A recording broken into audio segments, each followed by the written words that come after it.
Kamal kitchens and DIYमध्ये सर्व खवय्यांचं मनापासून स्वागत. अळीवामध्ये भरपूर प्रमाणात आयर्न, कॅल्शियम, फायबर, विटॅमिन्स आणि प्रोटीन्स असतात. सर्वांनीच आठवड्यातून 2-3 वेळेस ही खायला हरकत नाही. लगेच आता आपण रेसिपीला सुरुवात करूयात. 3 टेबलस्पून अळीव भिजत घातले होते. हे अळीव कोणत्याही किराणा दुकानात सहज मिळतात. 1 तास छान भिजतात. अर्धा लिटर दूध घेतलं आहे. त्यामध्ये मी अळीव मिक्स करून घेत आहे. हे दूध गरम करून घेतलं आहे आणि थंड केल्यानंतर रूम टेम्परेचरवरचं दूध आहे. अळीव घालून मिक्स करून घ्यायचे. असे आधीच अळीव घातलेले म्हणजे त्याचे गोळे होत नाहीत, गाठी होत नाही. त्यामध्ये मिक्स करून घ्यायचे. गॅस मी आता ऑन केला आहे. तर याला आधी आपल्याला गरम करून घ्यायचं आहे. चमच्याने मात्र सतत ढवळत राहायचं आहे म्हणजे याच्या गाठी होत नाहीत. गॅसची फ्लेम मीडियम टू हायच्या मध्येच ठेवायची आहे.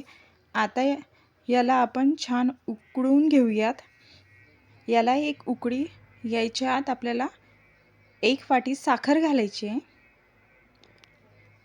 आपले अळीव छान मिक्स झालेत. आता मी यामध्ये 1 वाटी साखर घालून घेते. तुम्ही तुमच्या आवडीनुसार ड्रायफ्रूटसुद्धा घालू शकता. मी 4-5 विलायची ह्या साखरेमध्ये बारीक करून घेतल्या आहेत.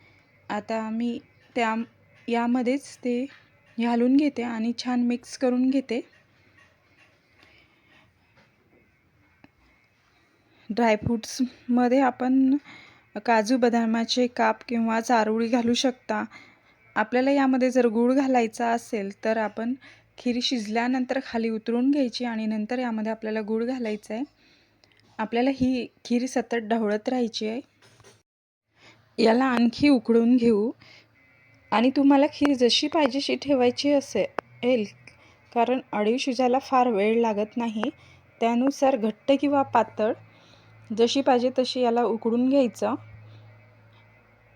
याला बाजूने साय येते ती खडून घ्यायची. चमच्याने अधूनमधून आपल्याला सारखं ढवळत राहायचं आहे. तर आता 5 ते 6 मिनटं झाली आहेत. मी खीर थोडी घट्ट झाली आहे. तर आता आपण गॅस बंद करून घ्यायचा आहे. ही खीर तुम्ही थंड किंवा गरम कशीही खाऊ शकता, छानच लागते. रेसिपी आवडली असेल तर व्हिडिओला लाईक आणि शेअर जरूर करा. चॅनल जर सबस्क्राईब केलं नसेल तर सबस्क्राईब अवश्य करा. पुन्हा भेटू एखाद्या नवीन व्हिडिओसोबत. Thanks for watching.